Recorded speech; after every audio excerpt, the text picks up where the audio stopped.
Sebelumnya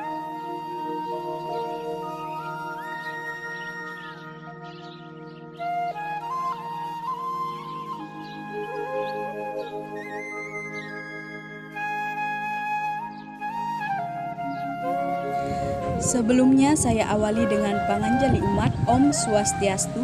Saya atas nama Niputu Laksmi Pradayini Devi, nomor induk mahasiswa saya 201571093. Saya dari kelas B, Prodi Ekonomi Hindu. Di sini saya akan menjelaskan materi mengenai Atma Tattwa, di mana bertujuan untuk memenuhi mata kuliah Tattwa.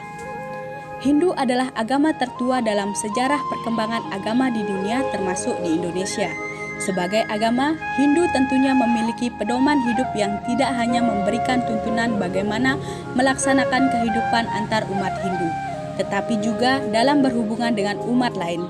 Pedoman itu dipraktikkan umat Hindu dalam kehidupan sehari-hari dengan keyakinan akan mendapatkan kebahagiaan dan kesejahteraan. Tuhan yang menciptakan Buana Agung beserta isinya dan juga Buana Alit. Buana Agung dapat bergerak atau hidup disebabkan oleh Tuhan.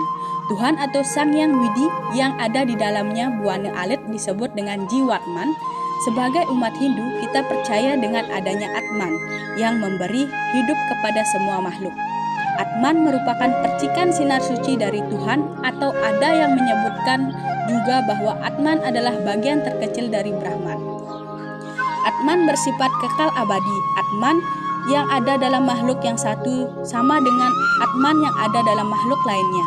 Di dalam Hindu, kita mengenal ajaran Tatwam Asi, yang berarti engkau adalah aku adalah engkau.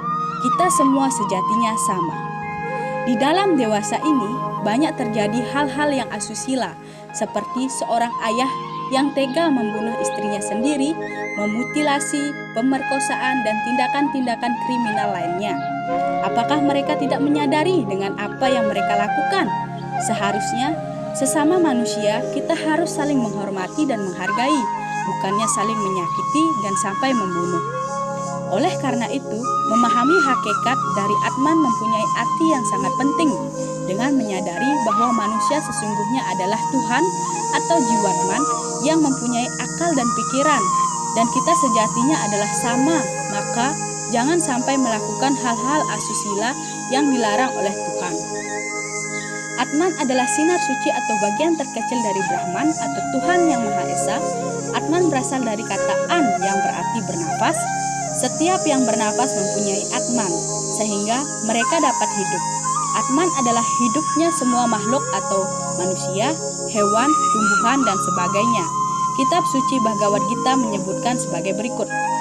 Aham Atman Buddha Keda Sarwa Bhutasyati Aham Adis Chama Diamca Bhutanam Anta Evaca, yang artinya, oh Arjuna, aku adalah Atma, menetap dalam hati semua makhluk. Aku adalah permulaan, pertengahan, dan akhir dari semua makhluk. Bila Tuhan diibaratkan lautan, maka Atman itu hanyalah setitik uap embun dari uap airnya. Bila Tuhan diibaratkan matahari, maka Atman itu merupakan percikan terkecil dari sinarnya. Sehingga Atman memiliki 3 fungsi. Yang pertama, sebagai sumber hidup cita dan stula sarira makhluk. Cita adalah alam pikiran, meliputi pikiran atau akal, perasaan, kemauan indranya, dan intuisi.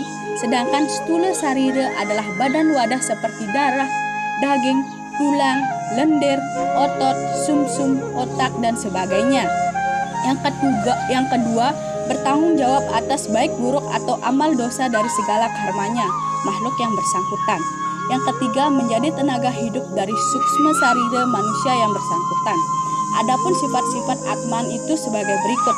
Yang pertama ada Acedya, yang berarti tak terlukai senjata. Yang kedua ada Adahya, yang berarti tak terbakar oleh api.